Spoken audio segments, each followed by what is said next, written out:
If you're looking for Duolingo Family Plan, then here is how you can get it. So first thing first, you have to launch your Duolingo application. As you do so, make sure that you are logged into your specific Duolingo account. And as you can see, I have a free plan because my heart is 0. So tap onto your heart and then it will ask you unlimited hearts free trial. Tap onto it. You can try it for free for 7 days. So tap on try for $0. Wait for this to load. Tap on try free for 1 week. When it's done, tap it again and it will show you two options.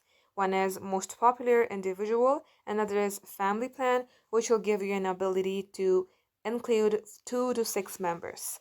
So tap onto it, tap on start my free trial, and simply go ahead, tap on add credit or debit card, enter your card details, and then just like so, no payments will be deducted for 1 week. They will also remind you that your plan is over, and that way you can use it for free.